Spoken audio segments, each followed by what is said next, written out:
This is where we begin, right? Why do we begin here? Because it was due to this papal bull, this doctrine of discovery that first began the process by which we can see the introduction of these ideas, these aberrant ideas of colonialism, neo-colonialism, and imperialism. The papal bull was initiated by Nicholas VI, Alexander VI. And well, also was a couple of papal bulls, but one was by Nicholas and one by Alexander. But we're going to deal with the one by Alexander. And he essentially instructed the Spanish and the Portugal to go around the world and conquer, right? And conquer, to subject people around the world to the ideas of the Catholicism, and if they fail to convert, to enslave them. If they fail to convert, to enslave them. And this is what happened. Okay, this is what brought into the existence of the African slave trade, the Atlantic slave trade, right? And the forms of genocide that we're now seeing today, in fact, as a result of what happened back in 1492. What we find here is what happened with the conquistadores, right, as a result of that instructions by the Papal Bull, the Catholic Church. And you find that the devastation and the destruction and the annihilation of the Incas. Right. Sorry to interrupt. We can't see your slides. You can't see the slides? Oh my God. Okay. All right. My fault. Okay.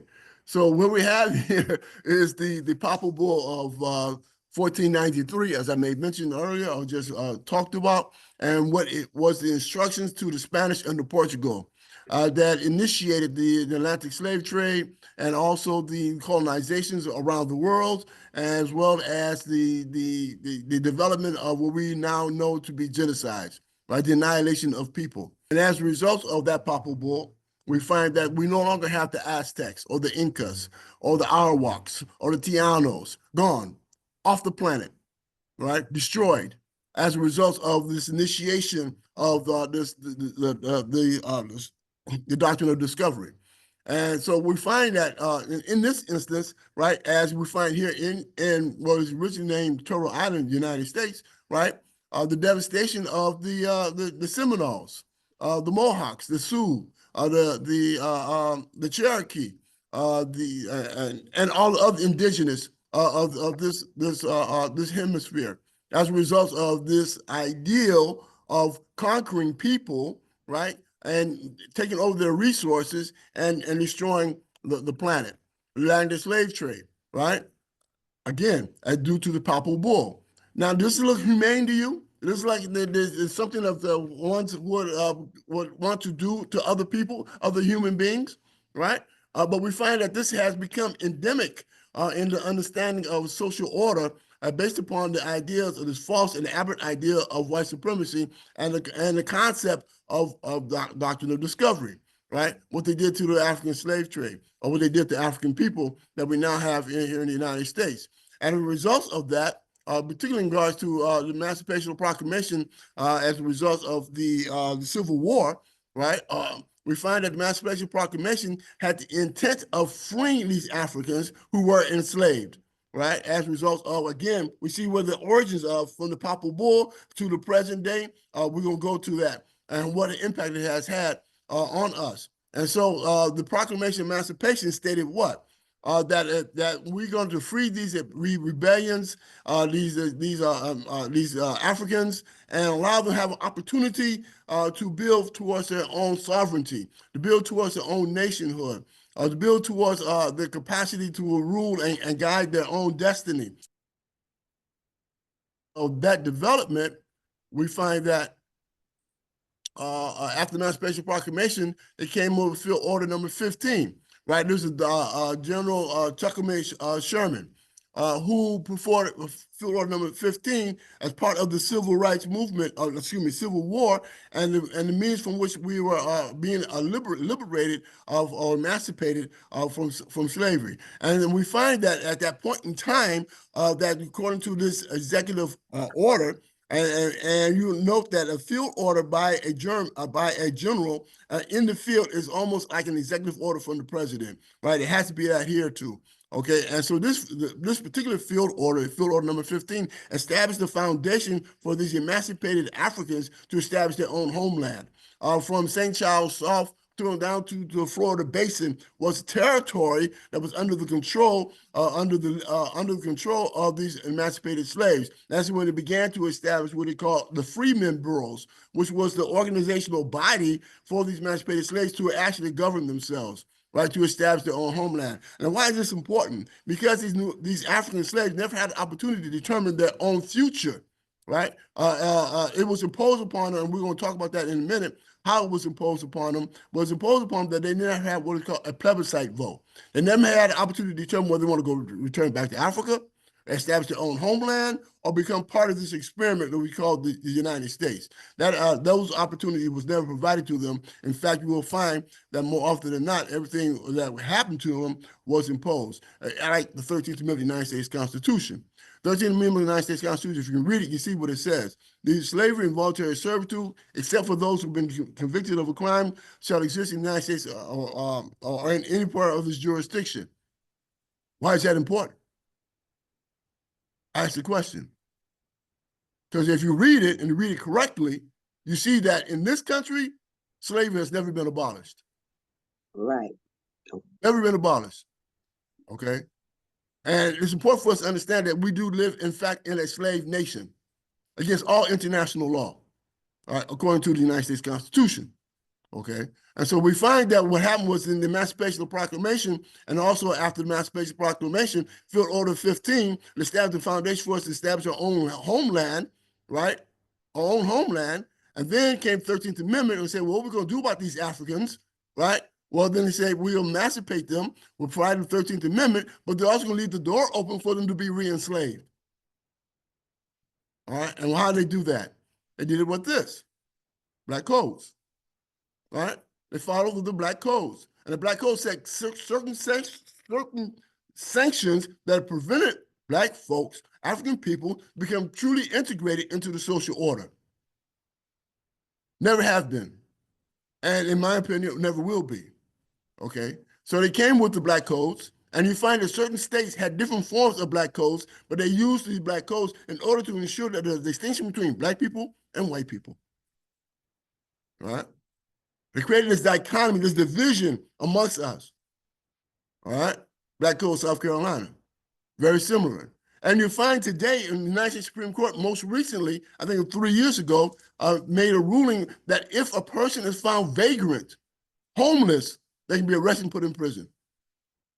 Vagrancy laws. That's what they used against us back then. Okay? And continue to use the laws today, the vagrancy laws. And so after the 13th Amendment, it came with the 14th. They said, what are we going to do with these 3,000 Africans who have been emancipated? Right? It came with the naturalization law, 14th Amendment. Again, what I said, these Africans never had an opportunity, they never had a plebiscite vote. They never had an opportunity to determine what was going to be their future. Right? And so what they did, they imposed a kind of citizenship with the 14th Amendment. Remember what I said? Imposed. Right? Never asked. Never given an opportunity to say, well, I don't want to be this, or I don't want to be that, or whatever the case may be. They imposed what is the 14th Amendment, right? And they said that you're citizens. Are we? Have we been? That's questionable based upon the history of this country.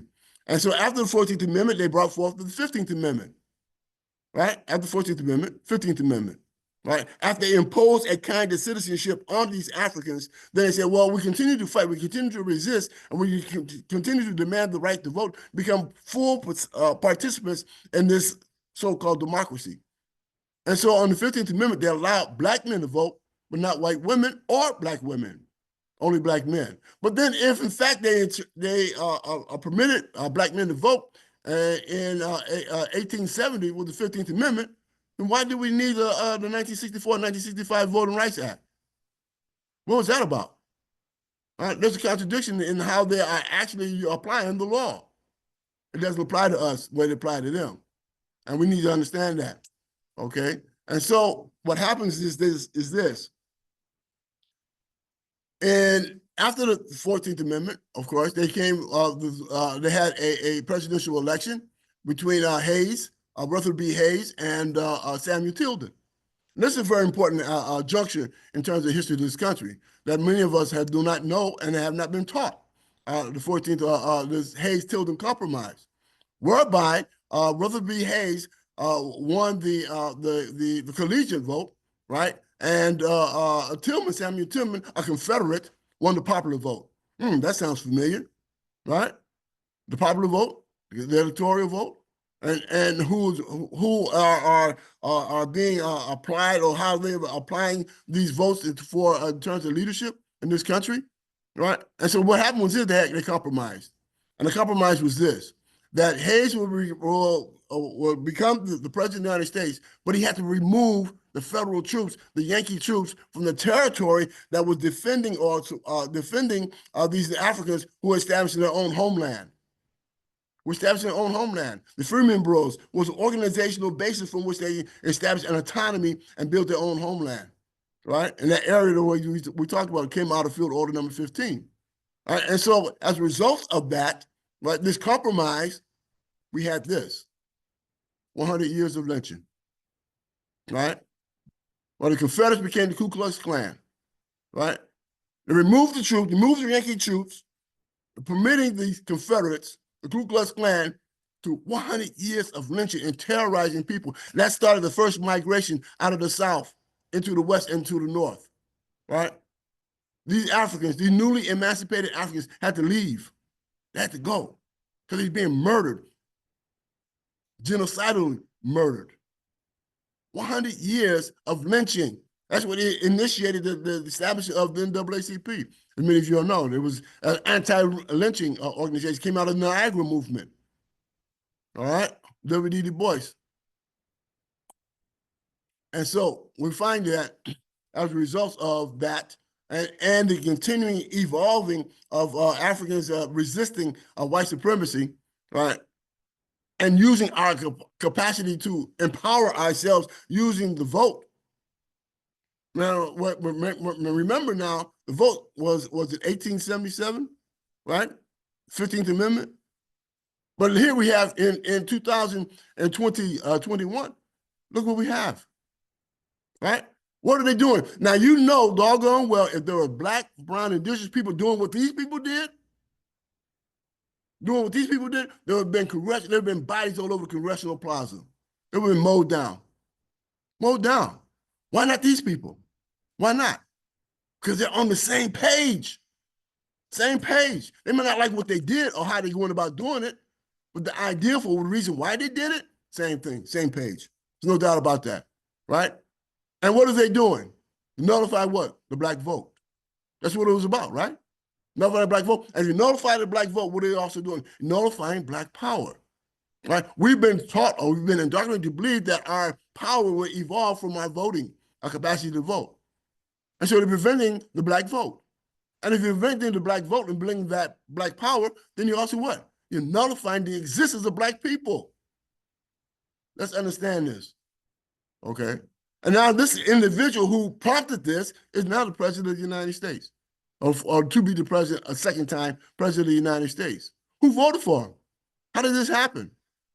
All right, 79 million people voted for this individual who was a known vile white supremacist, right? Who announced that he wanted to be a dictator, who stated that, or has been a convicted rapist.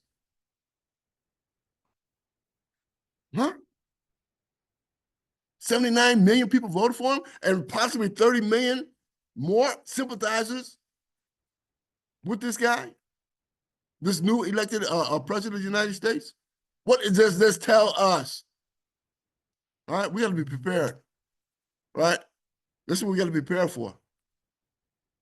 This is what's happening in this country. I just showed you 100 years of lynching. When did it stop? When will it stop? When will it stop? That's what I want to know. When will it stop? Here, this guy, same thing. It is the same thing. Neely, right? And after this guy got acquitted, who invited him where? The president. The elected president invited this guy to an event. He became a darling of the right wing, a darling of white supremacists. What are we confronting? All right? When will it stop?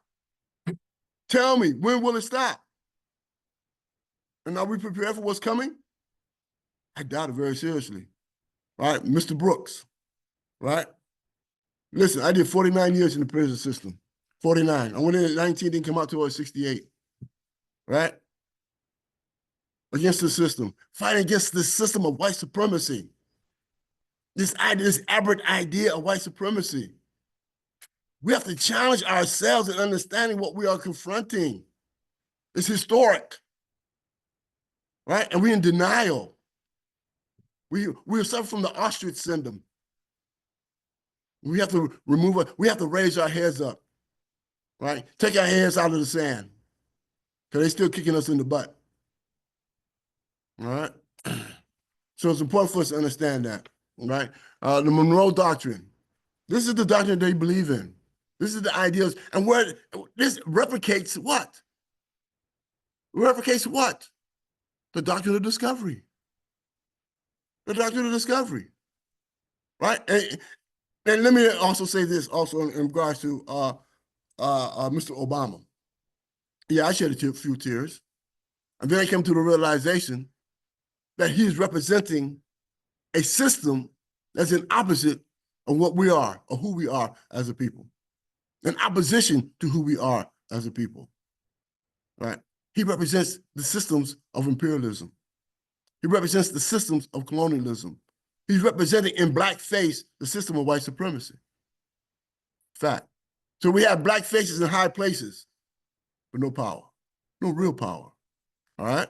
And we ask the question, what did Obama do for us? Truly, right?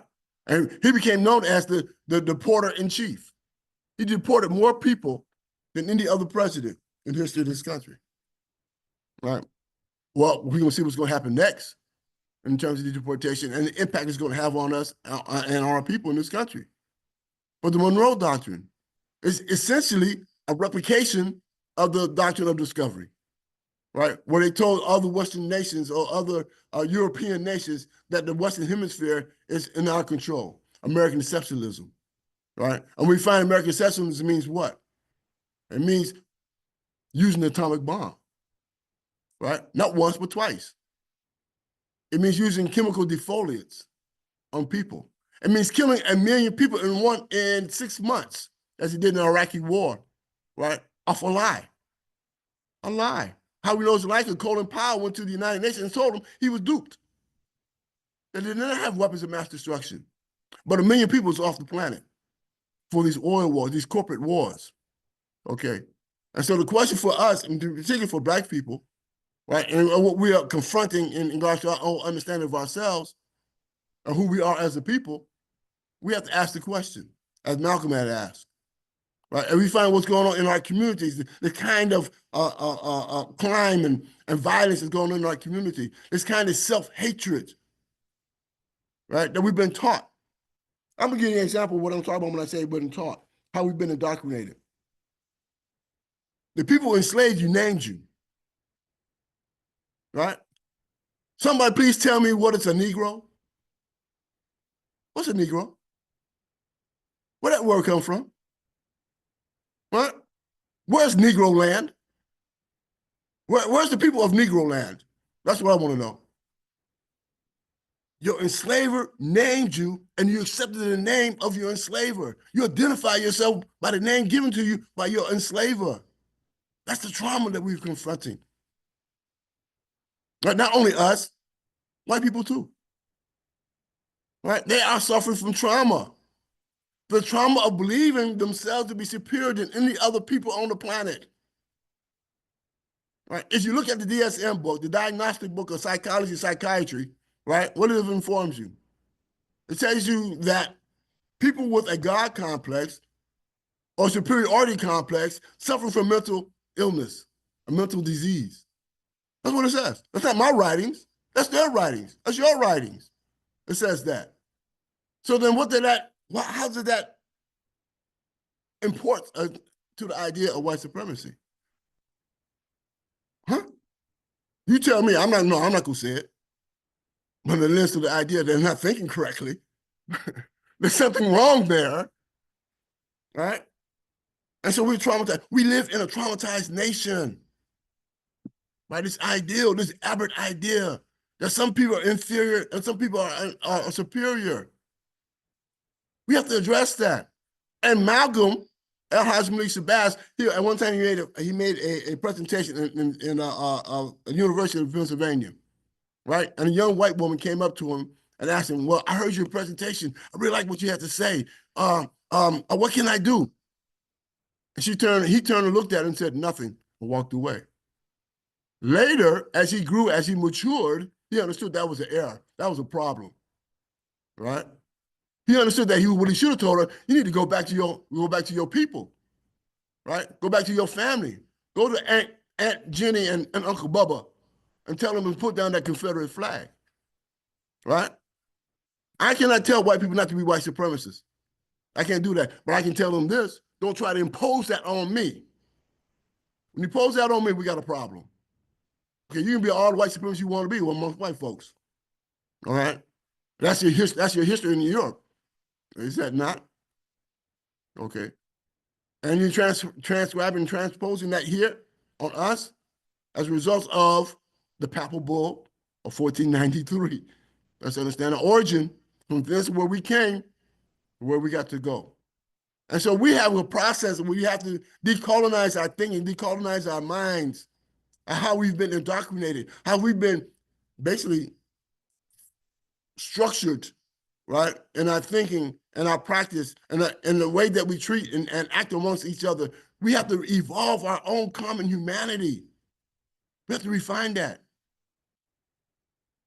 because it has been diminished, right? I remember during right before Dr. Martin Luther King was murdered in Memphis, right? He went down there for the sanitation workers strike.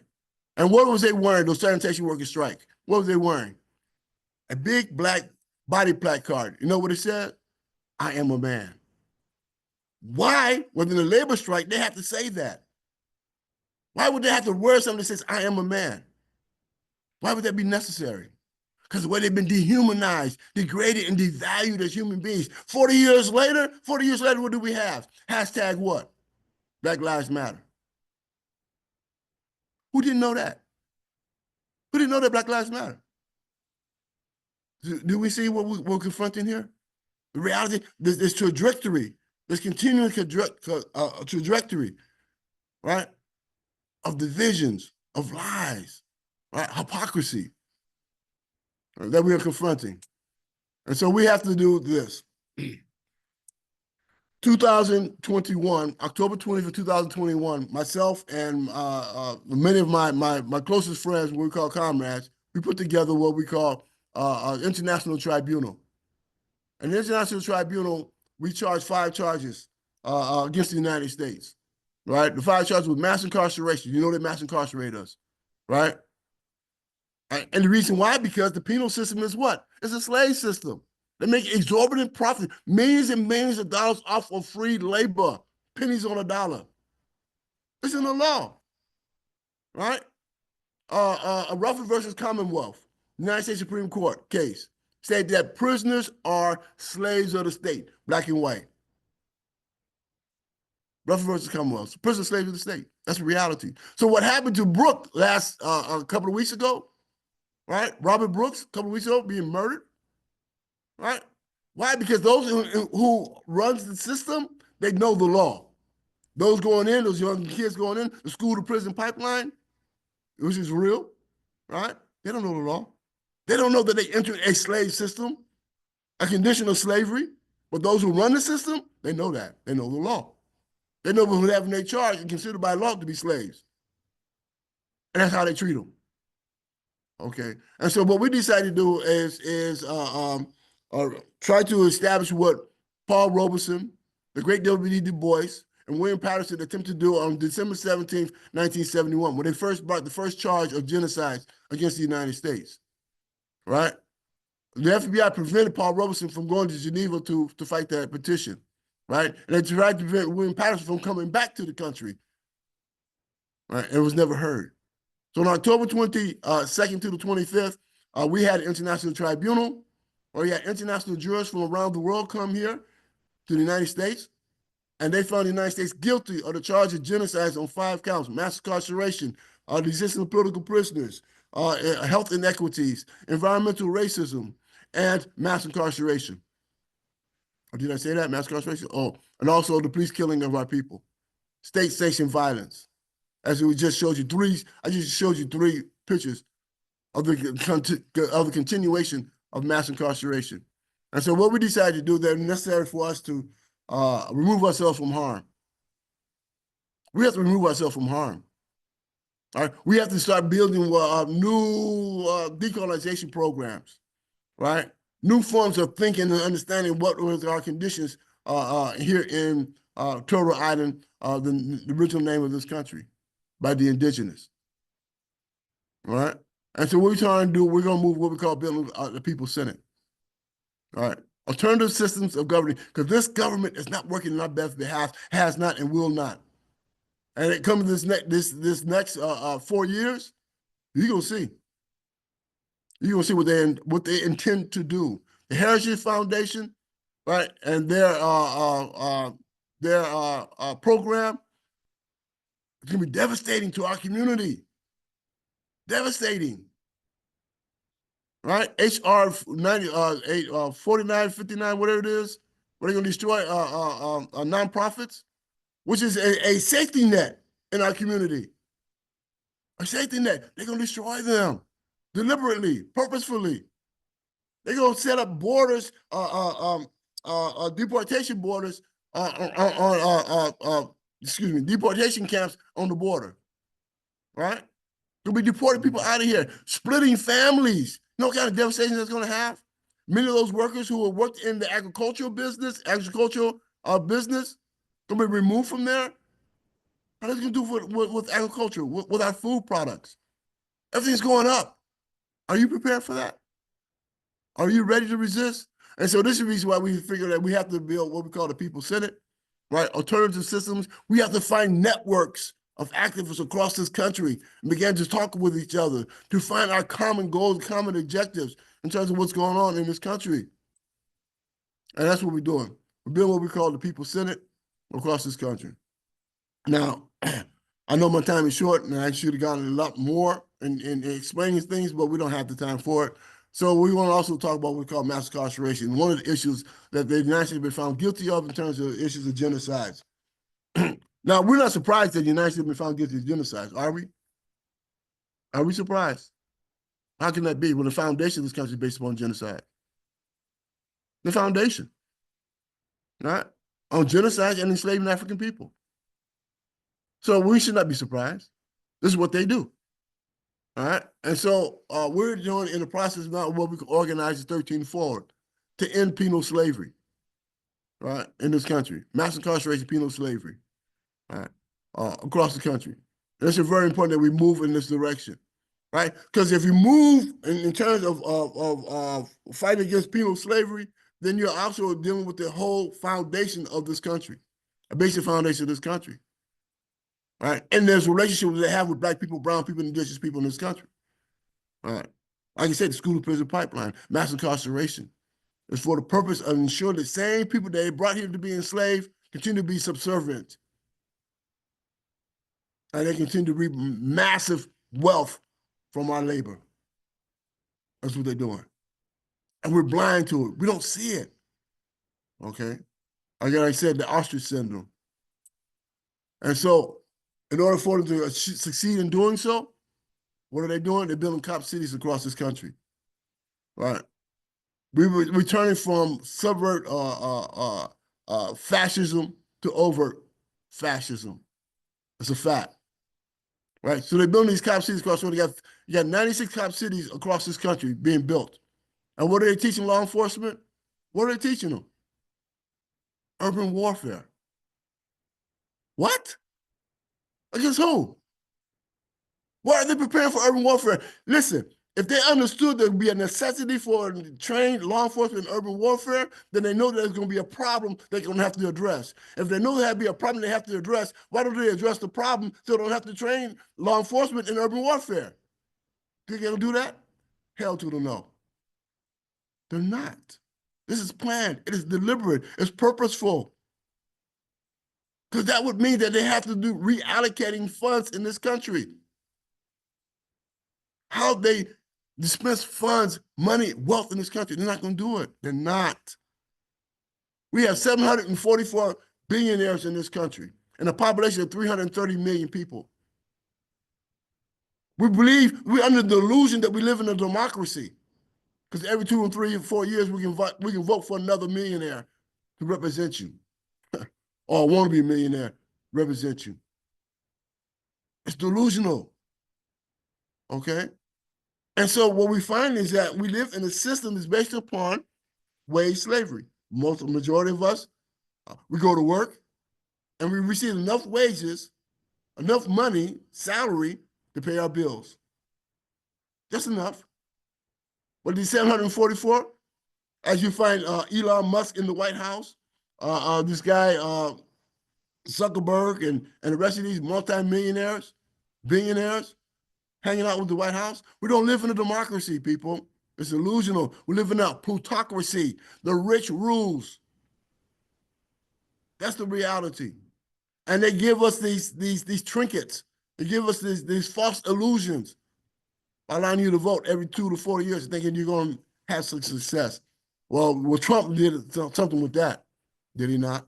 The Republicans, and let's understand this too, right? Who is now in control of the Congress, the Senate, and also the presidency, the neo-Confederates, right? They lost the battle, right? They never stopped fighting the war. And that's who we're confronted today, the neo-Confederates. Here you have this guy who says he wants to be a dictator, right? And who's he nominated to be the Secretary of Defense? A neo-Nazi. What? Are you prepared for what's going on? Do you realize what's happening here? We're going to have a neo-Nazi head of the Navy, the Army, the Marines, and the National Guard? Really? And 78 million people voted for this. Come on, people. We got some waking up to do. Okay, so we had building these cop cities across the country. They're preparing law enforcement to engage in urban warfare. And we're not ready. And so we're heading to an overt fascism in this country. All right. And I think it's important for us to understand that. And so with that, I want to leave this talk, this presentation, with one question. Where do we go from here? All right. And I tried to show you what we're trying to do. There are activists across this country moving towards building what we call the People's Senate, creating alternative systems of governing. We're developing a national network of activists so we can communicate with one another and prepare, build our resource base, and understanding that what we had hoped to be, this kind of integrated, assimilated system of governing, where we can enjoy the creativity and our common humanity, has been destroyed. All right. I don't know whether it ever has been that. I think we've just been deluding and believing that it was a possibility. Dr. Martin Luther King in his latter years stated that he felt he was ushering his people into a burning building. So the question for us is that, what are we going to do? We're going to put out the fire, or we're going to add more fuel to the fire? All right. My personal belief, let it burn. It's not been for our best interest in the first place. We have to start over. We have to rebuild, right? And then we have to do so first by understanding that we have decolonizing our minds, just how we've been indoctrinated, right? In terms in this overall system. So the struggle continues. And I want to again thank Candace Lucas for the opportunity to share these ideas, these concerns, right? I think that it's according to the history. History proves itself, right? Malcolm X once told us the best way to understand our futures is understanding our history, understanding our past, right? And if you don't understand the past, you won't understand how we got to where we are today. And therefore, we never have an idea of what we need to move towards going toward the future. And so with that, I want to thank again the Urban League, this opportunity to share. I work for Citizen Action here in Rochester. The words that I've shared with you does not necessarily represent the concepts and ideas of Citizen Action, as Candace Lucas said about Urban League. Right, these are my ideas and my ideas alone. My Brother, concerns. Thank Brother you. Jalil, thank you, thank you, thank you. Seeing some applause come up for you as they should. That was amazing. It was inspiring. As I said to you before, we went live. I just love listening to you and hearing from your perspective. So thank you so much for sharing all of that with us. You covered a lot in a very short period of time. And so I know we have questions popping up in the chat, so I'm just going to go ahead and get right to that. And as other people have questions, please feel free to go ahead and put them in the chat. So, you know, the first one that I saw came up from, I think it was my sister Wanda Wilson, Reverend Wanda Wilson, asking about, you know, you were talking about where do Negroes come from? Where is Negro land? And that resonated, and she asked, you know, well, when did white people start calling themselves white? And does that have to do with white supremacy? So if you want to speak to that a little bit, that'd be great. Yeah, there's a couple of books that's written about that in terms of the history of white people. It's one of the books that you need to get. We know that when they start coming to the United States, that they weren't white, right? They came from Ireland, they came from England, they came from Germany, they came from Scotland, and various other parts of the world, right? If you have not, I suggest that you learn about the Shea Rebellion, right, is one area where it began the process for which they began to integrate themselves into this bodied that they call themselves white people. That was back in 1870. No, so I'm talking about, excuse me, 1673. All right. So I suggest you read the Shea Rebellion and the Bacon Rebellion, right? They set up the foundation from where white people began to codify, and I'd say that deliberately, codify themselves by law that they're in fact white people, integrating themselves into this idea of being white. But we all know that's a false notion, is a false idea. And just as much as what is a Negro is also a false idea, okay? And then believing themselves to be superior to any other people on the planet. Yeah, but that's essentially where it came from. But look at the Shea Rebellion and the Bacon Rebellion, and it sets up a foundation for that understanding. And I want to apologize. That was Reverend Marilyn Cunningham with that question. So Mary Callahan. It was good seeing you last night, Reverend. I had a good meeting last night. So, you know, you at the end of your talk, and I think this is a great place for many people to share their ideas. I'd love to see them in the chat, but you asked us a question, right? Where do we go from here? And that is such a poignant question, especially as we talked about already this year, this presidential cycle, this, you know, next 4 years or so is there's a lot of uncertainty, right, for folks, and you really touched on a lot of it. So as people think about it, and I hope folks jot some ideas down in the chat, can you tell us a little bit about where you feel we should go from here? Oh, absolutely. As stated within the presentation itself, there are activists across the country we're building towards what we call the People's Senate, right? We have to create new alternatives of survival for ourselves and for our people. And so we're developing, we have basically broke the country down into various regions. And first, we have the northeast region of New York, Boston, Connecticut, New Jersey, who are collectively bringing together our resources, our organizations, our capacity to communicate and share with one another, and understanding what we're up against in this country. There's also another region on the West Coast and also Midwest. The developing regions, activists are coming together and discussing alternative systems of governing.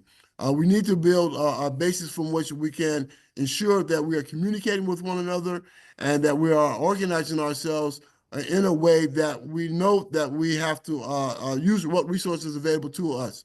And so building the People Senate essentially is the means of creating alternative systems of governing. I think we need to do so. We also have to create the condition where we have to defend ourselves. The laws of this country has turned to the extreme right, right? And Dr. Martin Luther King once stated that it's not a problem for how we're going to be extremists, whether it be extremists for justice or extremists for justice. I'm an extremist for justice, right?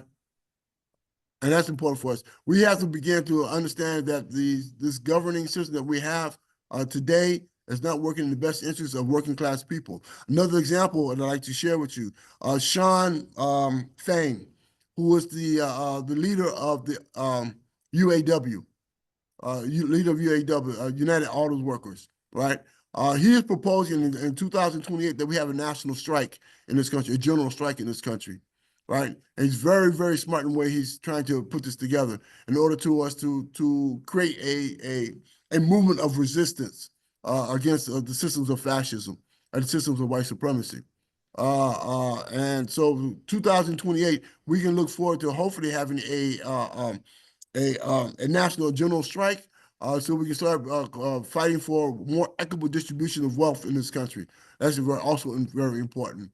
We're finding that wealth is being accumulated by smaller groups of people, right, with vast amounts of money, right? And that is hurting all of us. Warren Buffett, April 2024, Warren Buffett is reported to have stated that if 800 of the major corporations were to pay their fair share in taxes, not a single American person had to spend a dime in taxes. Not a single one, right? And that's the reason why here, this organization, Citizen Action, we're moving what we call IONI, right? Which is Invest in Our New York, where we are demanding that the wealthy, the rich, the billionaires pay their fair share in taxes. That's a very important program that we're building towards. And so for us is ensuring that we recognize that we are in fact and have to build an opposition force, right, to the system, right? We have to do so by people power. And what I mean by that is this: we got to build mass and popular movements. Mass and popular movements. Dr. King once had organized what's called a Poor People's March, a Poor People's Demonstration, right? That's a reality we have to resurrect, right? This idea of that we have to build mass and popular movement of resistance, right? And that's what we're going forward. The People Center is going to be part of that process. So, right? Brother Jalil, if you can, you have a lot of questions popping up in the chat here. So, okay. Let me just ask people to go to www.spiritofmandela.org. www.spiritofmandela.org, one word, tap over to People Senate, and you can learn about everything in terms of International Tribunal, the People Senate, and everything that's been developed since 2021 when we had the International Tribunal. All of the recordings of the International Tribunal you will find there. And I'm certain that it will be most rewarding for those who are willing to go and investigate that and learn why the international jurors found the United States guilty of the charge of genocide against Black, brown, and indigenous people. Thank you. Thank you. I see Reverend Cunningham's hand is raised, but we also have a few in the chat box that I want to get to first. So there was a question here from Brady Ferguson asking, what are your thoughts on the increase in votes among Black men for Trump between 2020 and 2024? There's several issues I can raise on in regards to that in terms of answering that. One is the fact that we've been these Black men have a colonized mentality, right? They have seen Black faces in high places with the illusion that they're going to have some best interest for our people, right? We have not learned those lessons. We have a colonized mentality, right? We don't know how to act and think in terms of our own best interests, right? And we value ourselves and our closeness to white people, okay? And therefore, for many Black men, not only that, but also Black men have been taught to have disdain for Black women, particularly Black women in power, right? And it goes back to our history in this country and our relationship that we have had as slaves, our treatment as slaves for Black men, right? And so we have a problem that we have in regards to how we've been divorced from Black women in our relationships, right? As an example, a very real example is that if a Black woman is on welfare or taking benefits from the states, she and I have a Black man in the house. That's a splitting of the families. Okay. And so we have this kind of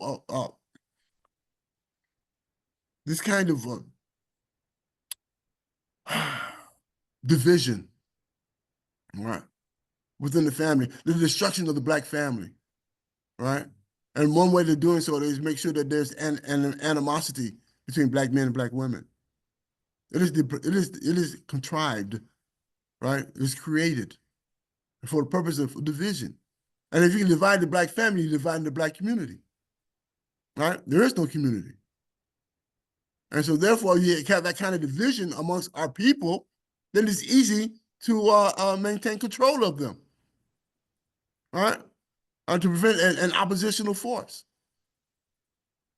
And so we have to reestablish our identity, who we are as a people, particularly in regards to our relationship to one another, Black men and Black women, men and women.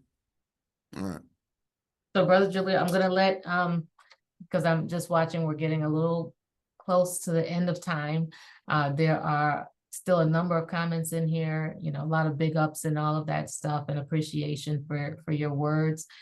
There's also a way to hear from you at Citizens Action every Wednesday night from 7 to 9 on Culver and Merchant. So although we're ending this call in a few minutes, there are more ways to continue to interact with Brother Jalil, and I know this will not be the only time that he is here with us. So, so with that, I'm going to turn it over to Reverend Cunningham for the last question, and then my colleague Shannon for the wrap up. Yeah, I just wanted to quickly say it was a great meeting last night, Jalil. But also there was a clarion call that went out in '63, which resulted in the March on Washington. And then the question was, where do we go from here? Are we serious? Are we going to make that move? Because as you know, and I know, and we've read the history, after emancipation, when people could leave, a lot of folks left, went down the lane, got to the lane, the end of the lane, and decided, I don't know what I'm going to do. And they turned around and went right back into the same stuff. So are we serious this time? And you know I'm with you, but I know we that. need something to get us to that clarion call, as Martin Luther did back when they marched on Washington. And that's all I got to say. Okay, I want to thank you for that question, Reverend Cunningham. I think it's very important for us to really deal with the issues of our own colonization, the necessity for decolonize our thinking and our mentality, how we have been indoctrinated into a system that's based upon two major ideals, right? For capitalism to exist, all right, you got to have competition, right? And you also got to have individualism, right? If you remove competition from capitalism, you don't have capitalism. If you remove individualism from capitalism, you don't have capitalism. All right. And what we find often is that when we build these movements and these resistance movement, we bring this indoctrination into these movements, and it creates problems for us. Right. We bring individualism, we bring competition into these movements. All right. So that's one of the things we have to address is the capacity for us to really unite. Right. And I mean unite. I don't even mean just uniting on a surface level. I mean uniting in terms of who we are as human beings on this, as a species on this planet. Right? That's important, right? We gotta understand we all have a contribution to the in overall contribution if we understand our common humanity, Right, and that's and in so doing, we can build the structures we need to manifest that reality. I was speaking to Dr. Candace Lucas earlier, right, and one of the things I said that is that we need to develop the means from which we can unify, but also imagine what the future would look like, right? We at this point in time, because we had no real foundation in history, right? Not knowing how we got to where we are today, we can't envision what it looks like in the future. We can't imagine what it's going to look like in the future. And that's problematic. Because if we can imagine what it's going to look like in the future, we can manifest it. But if we can't imagine it, what are we doing? We're going in all kinds of different directions. So yes, we have to create the conditions for which we can imagine what it's going to look like in the future by understanding the past and knowing how we got to where we are today, from whence we come and where we're going in the future. So we're going to build what we call a people Senate across this country. We're going to imagine the idea. Listen, it was 13 men that created this country, this experiment they called the United States, right? 13 guys, 13 white men. Don't tell me what we can't not do. Yes, we can change the system. Yes, we can create a new idea of what we're supposed to be as human beings on this planet. So let me tell you, yes, imagine what it's going to look like. Imagine it. Imagine a system without white supremacy. Can you do that? Can you bring that to your thought? In a world without, listen, anywhere you look in the world, okay, you go to Australia, New Zealand, Germany, France, Brazil, South Africa, the black man is downtrodden. All around the world. I don't care where you look. The black man is downtrodden. Why? Why? Okay, because we live in a system based upon what, 1493? The Doctrine of Discovery? Right? Put all this into place. Move all this in and put it all in motion. And if they can do it, we can do it.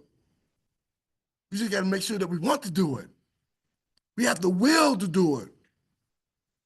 And if we do, we can make it happen. We can change. We can win. I don't believe in losing. I don't believe in it. And I believe in the human spirit. I believe in the God nature of the human spirit, the divine nature of the human spirit. We got to tap into that. If we do so, we win. Because the other people, the other side, that's pure unadulterated evil. You can't tell me otherwise. Pure. Thank you, Reverend. Evil. Thank you. Thank you, Reverend, for that final question. Thank you so much, Jalil. This was an amazing presentation. I know we all enjoyed it. There was a lot of interaction in the chat. Thank you, everyone, for attending.